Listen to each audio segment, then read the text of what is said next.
Good afternoon, everyone, and welcome back to another Supercoach Insider podcast. My name is Swizz, continuing on with our team-by-team pre-season discussions. We've got a match simulation discussion too, because the Hawks have just played Geelong. More importantly, we have a special guest from the Hawks Insiders. Brad, how are you, mate? Swizz, great to be with you in your community. Looking forward to chatting all things Hawks after their practice game, we call it these days, against the Cats down at the Cattery earlier on today. Yeah, mate. Practice game, match sim, it's all the same. But I think the Hawks, like all the AFL clubs, will be just enjoying playing against somebody different, not just playing their A and B team and actually getting out there with a bit of a crowd. Actually, it was a pretty decent crowd. All the Geelong school kids rocked up and supported their boys. Actually saw the Geelong cheer squad, which was a bit full on. But yeah, at least they were getting some practice, proper practice on a proper AFL ground. It was nice to see the sun was shining. Yeah, the crowd was getting into it, clapping after goals and a few balls and stuff like that. So it was really good to see. Probably so far, you'd probably think it was the best quality, I think, of the practice matches that we've seen so far. There haven't been too many, but I think it was probably the best out of, the few that we've seen so far. Oh, 100%. Like, I'll put the Fremantle Indigenous game aside for all these because it was a kind of a different, unique concept. But from just the actual match sims, yeah, it was worlds apart, especially for watching my boys play West Coast earlier.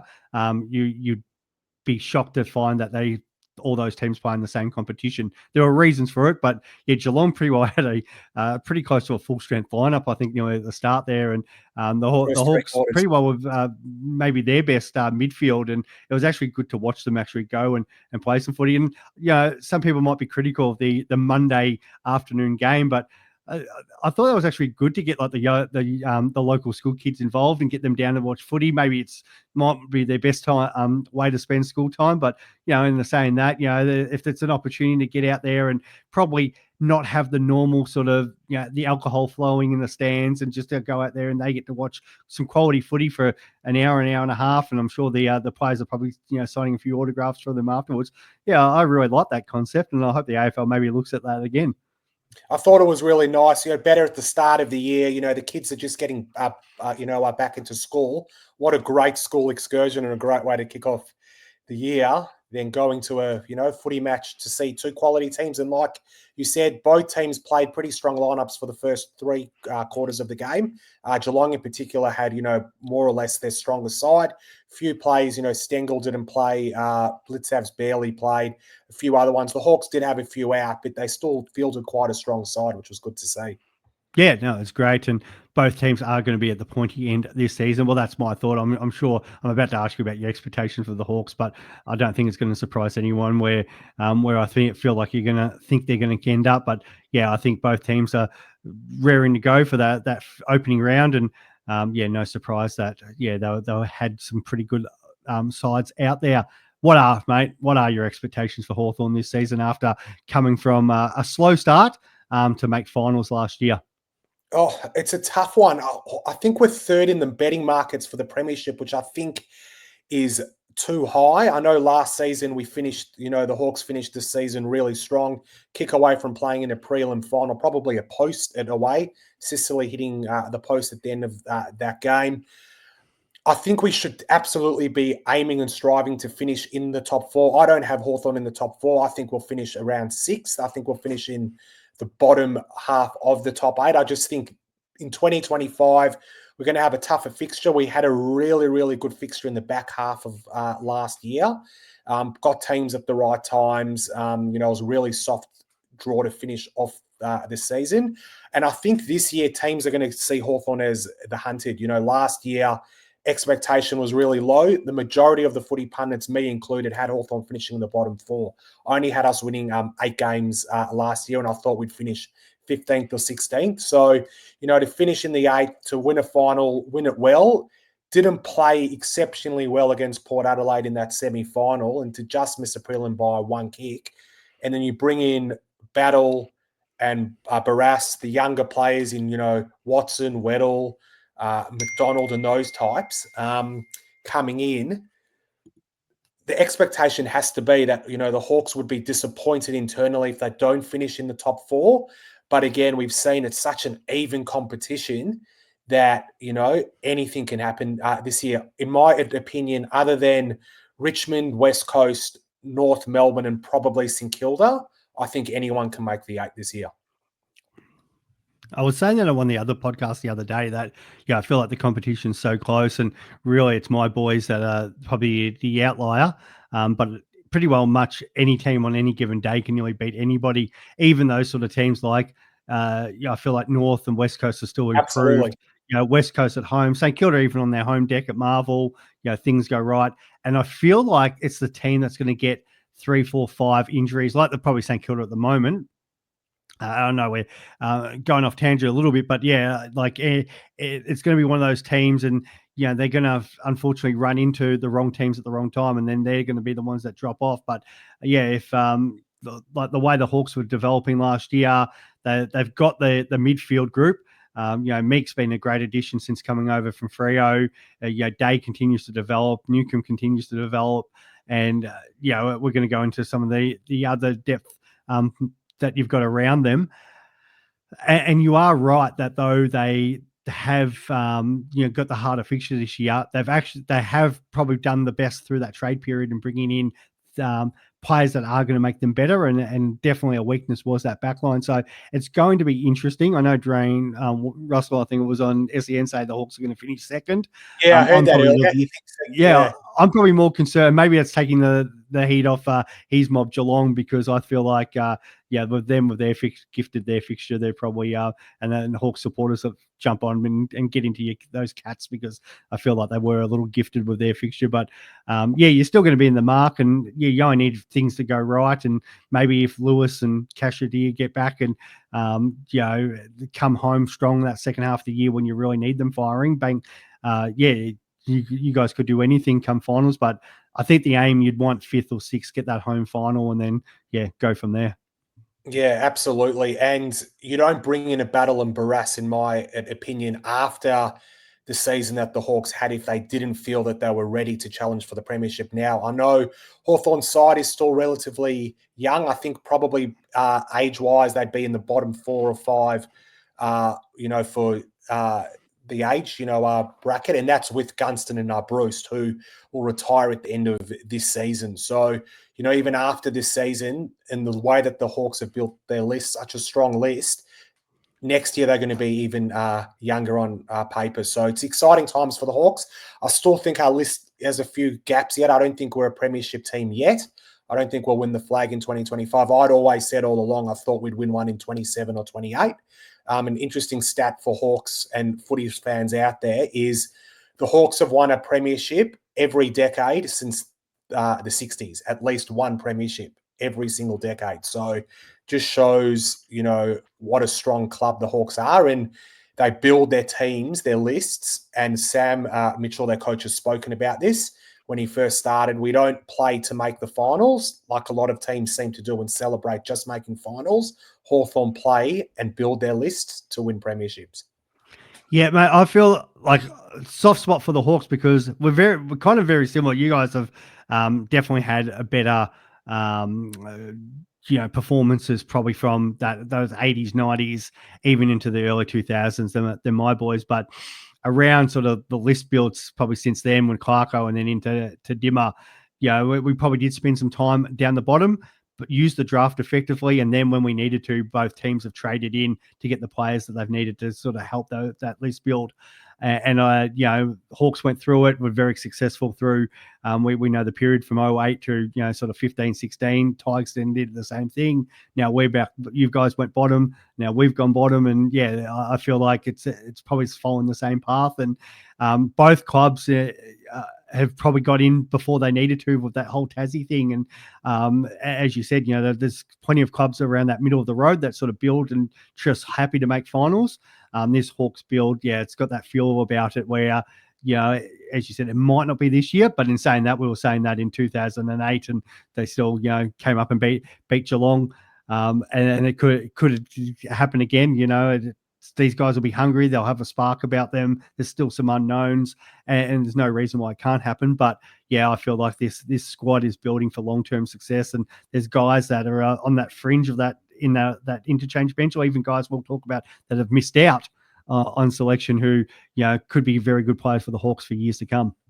Absolutely. The depth that the Hawks have built there, they've got now a squad of around 30 quality players, which we saw with Brisbane last year in the grand final. A few of their best 22 players didn't play, but they're guys who play in their VFL side or the Rezzies stepped up and played their roles perfectly. And that's what the Hawks are building now.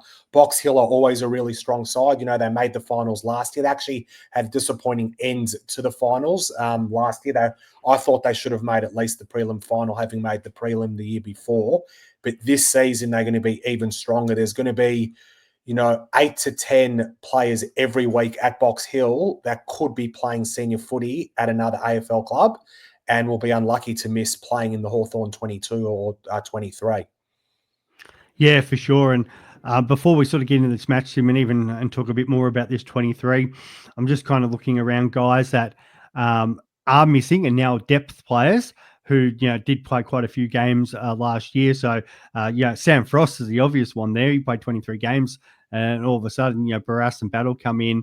Could potentially play a role early if the fact that they want to play Sicily forward. But, moving him to somebody who's a depth player is obviously a massive win with the additions that you've had straight off. Like Finn McGuinness played quite well in the match sim today, but was a reasonably regular feature last year with 11 games. Seamus Mitchell, Reeves has played games. All these guys now back at Box Hill, which just makes Box Hill stronger, makes the players who are developing around them stronger. So, I think it looks good as long as these guys stay injury free. It's looking rosy for the Hawks this year. Yeah, absolutely. Like some of those names, Joshy Ward's another one. He was a top 10 draft pick. He played the last two finals, the last two games of last year because we were out. Will Day didn't play. Cam McKenzie was out with the hamstring as well. So, Josh stepped up, had a brilliant final against the Bulldogs, was quiet against Port Adelaide, but a lot of the players were down against Port Adelaide. And like I touched on before, the Hawks only lost that game by less than a goal with a lot of their players down on form. And like we've said, the depth there's no reason why we can't back it up in 2025. 100%, mate, 100%. And you look at the game today, like early on, I thought Geelong definitely had the wood, just couldn't get the scoreboard pressure going. But the Hawks were good enough to stay in the game, stay in the contest. And realistically, it was good sides for pretty well 3 quarters. And then, it obviously then started to fade out massively. Hawks didn't swing some changes there at halftime. And then they really got their ball movement going, kicked 5 goals on the trot, hit the front. Cats got a couple back late. But the fact that they were still able to pluck away, the margin never got out to where it was, uncontrollable, and the Cats were just going to float away with the match. And the fact that it also is down on the Geelong's track, who even for a match sim, they play it so well, they practice there all the time. They're one of the very few lucky clubs that get to train on their home deck. So I think there's some of those young Hawks will take some confidence out there. They're going, when we put our good footy together, we're really able to match that against the best Cats. Yeah, absolutely. And the Hawks played down there last season, which was a disastrous game, round 17, lost by about 10 goals. Lewis, that was the game we actually ended up doing his knee in that game. That ground is just, in my opinion, it's a shocking ground. The wings are really narrow and teams really struggle to play on that ground. So, the Hawks played, more or less their best possible side for this week for the first 3 quarters. The Cats did go on to run away with it. They end up winning by, 4 or 5 goals in the end. But, Hawthorn took off the majority of their senior players in their last quarter. They gave a lot of their VFL guys a run in the last quarter. And, the Cats did run away with it in the end. But no, the Hawks will take a lot out of today's practice game. Yeah, and that's the thing, like, hitting that the front there, just those little wins, knowing, hey, here we go, we can come back from a margin. It just gives, so especially the younger guys that are starting to come on, confidence, and even the senior guys knowing that, we can run down teams if we are playing our good ball and or the Hawk ball, and that's what I'm sure Sam Mitchell is, we'll be looking at the positives and saying, guys, like, look at this ball movement we had in the third quarter. If we can continue to bring that early in the season, we're going to obviously put a lot of pressure on the scoreboard and, put ourselves give ourselves the opportunity to win as many games as possible. Absolutely. as I said, and Sam is such a good coach. He'll take a lot out of that game. And obviously, you know, we're playing the Bulldogs down in Tassie, I think, in about a week and a half time, and that'll be the real preparation for that opening round game against the Swans at the SCG. Now, in regards to the players for today, we'll move on to actual individual players in the match. We'll start with the engine room. We'll go with the big ruck first. Lloydie Meek, I thought he looked really good up against SDK, solo ruck. The things I like seeing, and it's not just like the opponent, because he's obviously a much bigger frame than Sam DeConning. But the fact that, he's hitting out and following up that work and then getting it around the ground and moving really well. He's going to able to jump back down the fence, help out there, take the intercept marks and get into contest with no problems there. So, that's what I really like to see from the ruck. And he had really good chemistry, I felt, with Cam McKenzie. There was a couple of hit outs where, McKenzie just really freed himself for the contest. They knew Meek knew where McKenzie was running to and just put it straight down his throat. Meek is, he had a breakout season last year. Before last year, he was actually behind. He was the number 2 ruck at the club. You know, the Hawks obviously got him part of the Jaeger O'Meara trade with Freo a couple of years ago, and he had to play a bit of Box Hill, but he took over Ned Reeves' role, early on last year, and he never looked back. His whole season was unbelievable. I don't think he was in the Sherry and the Gawn and the Marshall level, but I think he's in that rung just behind those few, but there's no reason why. He's not young, but he's not old. He's played less than, I think, 75 games, Meek, but he looks a little leaner, but he's still really strong. And his ruck work around the ground, I love him. I'd love him for Supercoach and fantasy. I think he is a point of difference. I know most people are going to start with, Sherry and Gawn or Sherry and DeConning and that combo, but there's no reason why Meek, in my opinion, for Supercoach, can't average 100 to 105. He gets the ball. He probably gets 15. He'll get 15 touches a game, but he'll get 30 to 35 tap outs, and his hit outs to advantage has improved. And with Hawthorn's midfield unit now, they've been together for a couple of years with Day and Newcomb and Nash and Warple. Cam McKenzie will be the other one that'll run through there. I think he'd be a really good pickup for Supercoach for this year, a point of difference. Yeah, well, the funny thing is, ignoring Jackson, so out of the actual premium rucks, Cherry's a long way ahead of percentage, but he's actually 6th highest owned at the moment of time of recording. So there is some love there for Meek. I do get quite a few questions about him. So I know a few people are looking at, which is good. The only issue, I think, from a Supercoach perspective, is the Hawks do have that round 4 bye, and then you've got to negotiate that. But if you've got a plan around that with a Reedy or a Boyd or someone, why not? Because his top games are great. He is that clear number 1 ruck now, and that chemistry is just going to continue to grow with that midfield. Yeah, he doesn't have too many poor games. Like, he can be beaten, but he often still plays pretty well. Like Marshall against him last year in Tassie, Marshall broke records in that game, but Meek still had a massive game. English against the Bulldogs was very similar. He played, so when he plays against the better rucks, he might break even or lower his colours slightly, but he's still able to, play pretty well and, get the stats that you need to get those decent Supercoach scores.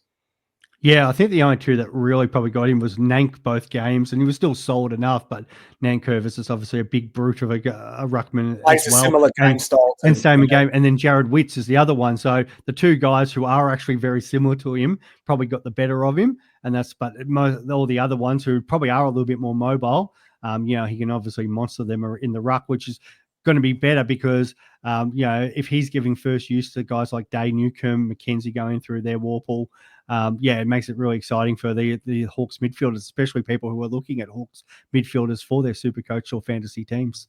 Yeah, talking about the midfielders today was all about Day, Will Day, and he's into his 6th AFL season, and pretty sure this is the first time he's had a full pre-season. He's been unlucky with injuries. He's had a few, foot injuries last year. He had the stretch fractures in his foot. He's had ankle injuries. He's had he's had a few soft tissue injuries. But this could finally be the year, and I think he's underpriced for Supercoach for the midfielders because I think he could end up being a keeper. He's undervalued. I think his price for what his output can potentially be. I think a lot of people will be starting with Day, probably, I don't know, maybe as their fourth or fifth midfielder in Supercoach. He absolutely dominated today. He was clearly the best player on the ground, and he was a class above. Newcomb's the other one who I think is a solid selection. He'd probably be higher price than Day. I don't know. Tell me the Yes. price this Swizz, but I think he'd be, if you're picking between those two, I'd be going for Day. I just think 20 touches from Will Day is going to be a lot more effective than, say, 27 to 28 from a Newcomb. Newcomb's a wonderful player, top 10 in the Brownlows, Hawthorn's best and fairest, an absolute gun, considering he was, an early pick 2 in the preseason draft a few years ago. But Will Day is, in my opinion, he reminds me of, he's not as good, but similar to a Fife and a Bond type. He's got that same build. He can push forward. He's trained a bit of this preseason as a forward as well. I've heard him speak about Hawthorn's midfielders having to go forward and kick goals. John Newcomb's the other one that'll spend a bit more time forward. But from the midfielders in Hawthorn, Connor Nash is a really good player, but his disposal efficiency is not great. So I don't think I'd be picking him. But out of all the Hawthorn midfielders, because Hawthorn as a midfield unit, they low possession. They don't get a lot of possessions. When you look at the stat sheet at the end of the game, the highest possession getter for Hawthorn's normally a Newcomb, who's had, say, 25 to 27, when the other midfielders in the comp, their top mids are getting these days between 30 and 35. Will Day will only end up getting 20 to 22 touches, but, he'll take 6 marks, he'll lay 4 to 6 tackles, he'll kick a goal. Goal assists are really strong. His clearance works really good. So if I was selecting a Hawthorn midfielder this year for Supercoach at a price, I'd say Will Day is the one I'd be picking. Yeah, for sure. And I think 14% of teams at time of recording. So no surprise there. He's it's kind of looking at the CBAs from today. They were actually kind of down, but maybe that was the fact that they did use him a little bit forward, and also didn't play out the whole game compared to some of the others. But you had to say, like, what it was: Warple, Newcomb, and Nash, and then Mackenzie. Dave was actually the fifth banana in there.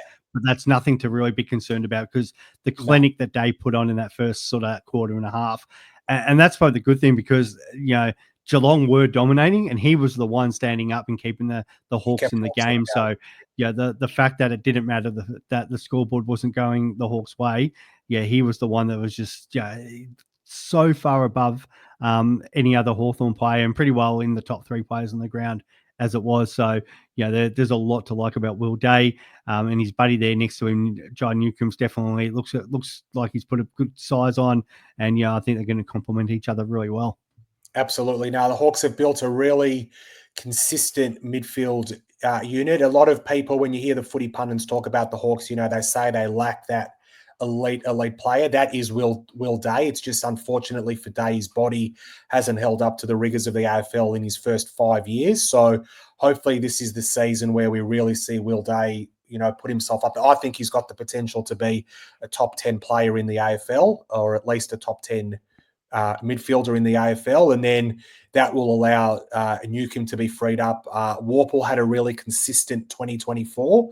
A lot of people thought he'd be under the pump. He hasn't signed a contract extension, so a lot of nervous Hawthorn supporters. I think he will re-sign, but he hits free agency, I'm pretty sure, at the end of this season. He's a Geelong Falcons boy. His family is from there and live there, so it's a lot of fear from Hawk supporters that the Cats are going to try to poach him. But I think Warple's brown and gold. I think he'll end up staying. And then obviously Connor Nash is I'd say he's an underrated player. He's a maligned player. He's taken a while to get up to the level of the AFL, but he plays a really important role in the midfield. He can play as a defensive player. He can tag, but he can also play as a player that gets 20 to 25 touches, and he tackles hard. He's a crucial part of the mix in the midfield. And then there's the one that we'll talk about, Mackenzie. Cam Mackenzie was a top 10 draft pick 7 in the draft a few years ago. He's going into his 3rd season now, and he's the one that, if he can take his game to the next level and become an elite midfielder, like I think he can. He showed signs last year. Just has to work on his fitness, but he's had a massive preseason, and he's one to watch. I think he's the other one from Hawthorn who I'd look at as a Supercoach pick. I think it could be a really good point of difference there is, maybe your 6th or 7th midfielder if you're not going to start with the 3 rookies in your midfield. Yeah, for sure. As a mid-price, I really like him for those who play draft. We've got a lot of draft players out there. You're going to get deep in your draft, and people are going to not sort of have a look at names like that. And there's one that you can pick up who's definitely got some massive upside on his average of 60 last season. He might not able to go the full sort of even a lot of good breakouts. It's 25, 30 points. So if he's playing enough midfield time, there's no reason why he can't get in the 80s, if not push the 90s. As you said, it's been in the system now 3 years, and this is where we start sort of seeing those boys. They start hitting 21 years old and really start to feel comfortable. And if he can perform like he did today, and have that connection with the other midfielders and make ongoing, he's going to be an absolute ripper for the Hawks. Absolutely, and he's as he said. I think he'll play more inside. He does play outside as well. He'll spend a bit of time on a wing. D'Ambrosio obviously didn't play today, but he's one that's obviously locked on one of the wings. But that second wing spot for Hawthorn's wide open. Harry Morrison, who's a consistent player, he's not a star, but he plays his role pretty well. I think he's good enough to play as that second wing. I don't think he could become an elite wingman in the AFL. I still think that's one spot where Hawthorn, when they were winning their premierships, you had your Bradley Hills and your Isaac Smiths that were able to play those roles really well. D'Ambrosio is the one that can play like that.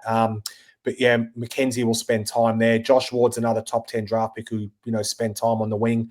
I just don't think he's a wingman. I think he's just unlucky that Hawthorn's midfield has become so consistent and so strong. He needs to be playing as a midfielder, not as a wingman. So unfortunately for Josh Ward, there's just no spot for him, in my opinion, in the best 23, unless there's an injury like we saw in the back end of last year in the finals when Day and Mackenzie both missed the 2 finals. Yeah, exactly, mate. I really like what Bailey McDonald did when he's coming on. I know we're probably not looking at Hawthorn rookies of that, but if there was one to jump out at some point throughout the season, if he's going to kind of show that liveliness around the contest when he, what he did when he came on, it's just like, oh, well, there's one out of the box that, I kind of wasn't looking at but he just kind of appeared and really made you stand up and take notice. Yeah, Bailey's a speedster. He was drafted a couple of years ago. Played last year at Box Hill, showed really good signs. His disposal's still not great, but what he does do is his run and carry off halfback is fantastic. He debuted, he played, I think, as the sub against Port Adelaide. I think a couple of years ago, maybe in his debut. I think he has played, 1 or 2 senior games.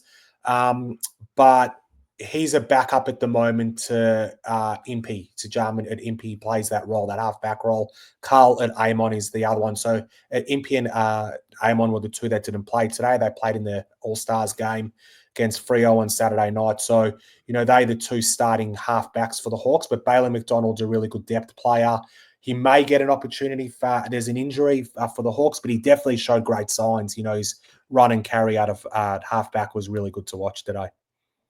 Yeah, well, you are right. He's played 2 games in the system now for 3 years. And we kind of look at that, even that wing position where, we've got Morrison in there at the moment. We kind of prefer Weddle as that 7th defender, but there is a spot there for somebody to put their hand up. And, the fact that he is a speedster, if he could do some probably work on that kicking, there could be an opportunity if there's probably an injury at some point through the year to say, hey, you know what, man, I can run that other wing and partner D'Ambrosio on the other side.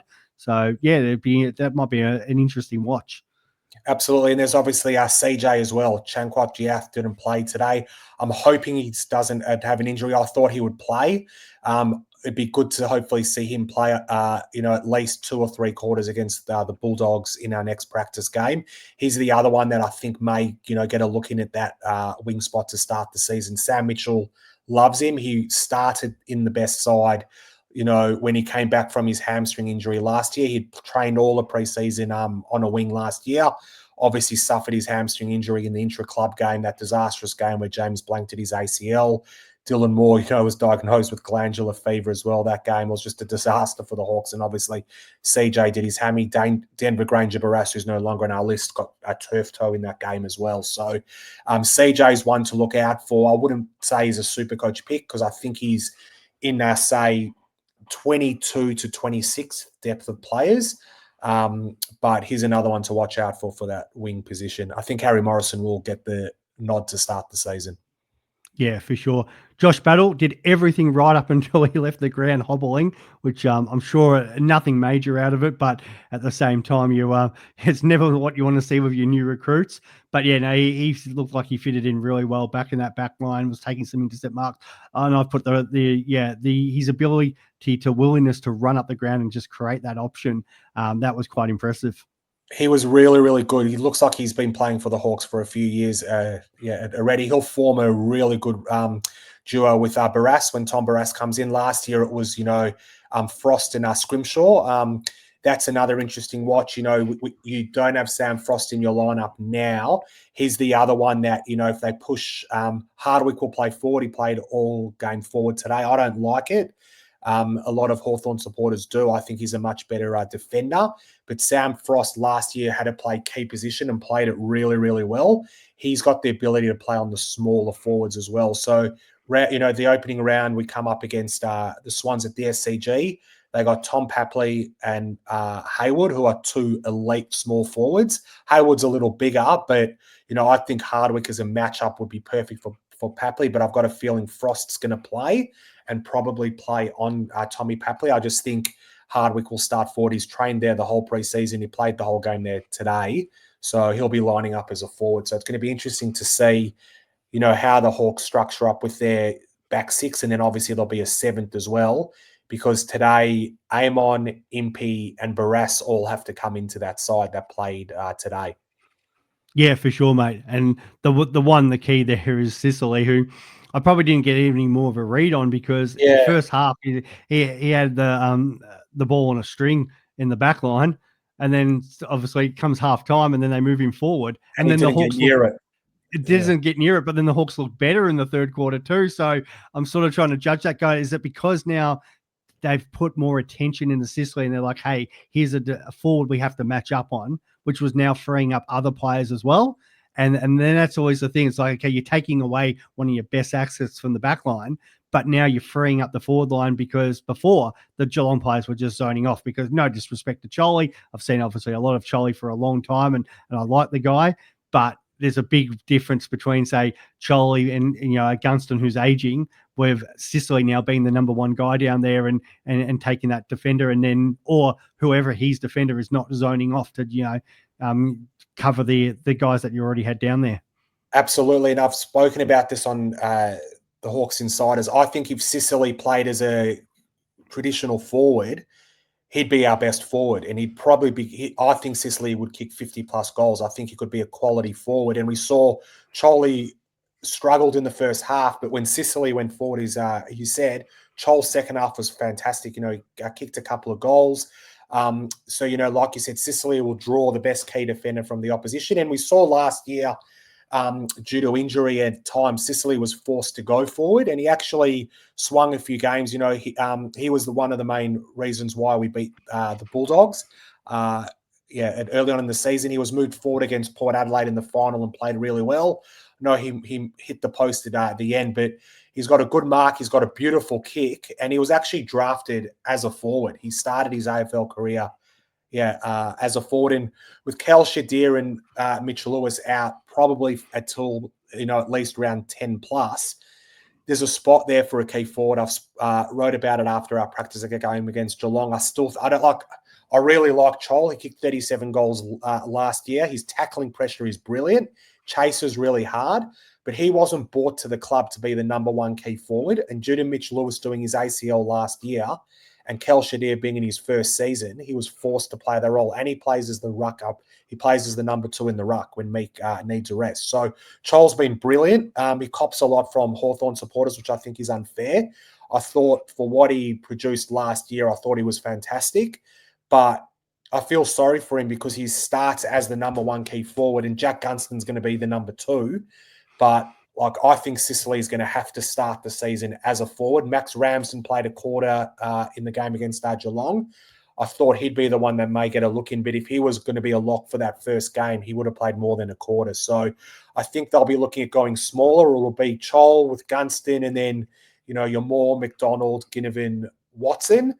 And then one of Hardwick or Sicily is going to have to play as the seventh forward. So it'll be interesting to see. The good thing about Hawthorn and why they've got such a good team at the moment is they've got the ability to swing quality players forward and back. You got Hardwick, you got Sicily. Battles played forward for St Kilda as well. I don't think he will play. And then there's obviously the unicorn, Joshy Weddle, who's still young and raw, but he's just going to be absolutely everything in a few years' time. He's going to be an unstoppable player in the AFL. So he's another one that can play forward as well. Yeah, for sure. And that's, I know I was talking about it on the Bulldogs podcast with Maddie about the flexibility of players in a team. And it feels like Hawthorn are very much like that. And that's where the best teams do. Like, doesn't matter if you get an in-game injury, you've got guys that you can move around to cover that at any sort of point. And that's the difference, because we see how often do we see it, maybe in a second or third, or even early in the game, and a player goes down, and then all of a sudden they've got no real person to cover, or the guy that's coming on from the sub. You can't really jiggle things around because all of a sudden that player is such a key part to it.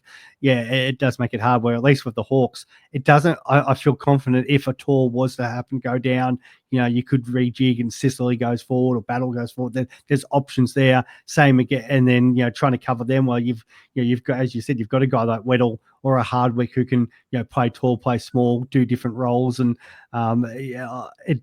that's the sort of stuff that puts you in good stead, because we all know things happen in games, and you've got to be able to have plan B, C, D, and E.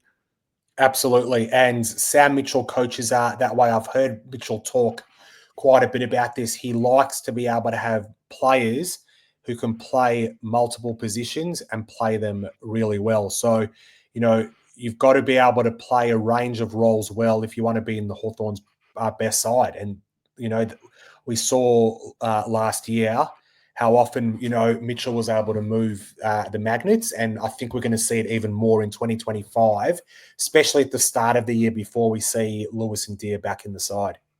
Yeah, no, it's good. And I'm interested to see this game against the Bulldogs down in Tassie, because now that Jamara's out, it's the two main tools. So they've got Darcy and Norton, who are one of the best young tools in the competition, and Norton's obviously an established half back. So the fact that it's probably likely they're only going to play the two tools, will probably give us a better indication what's going to happen with Sicily, because I feel like it's very similar to Sydney, where they've probably only got the two kind of key tools these days.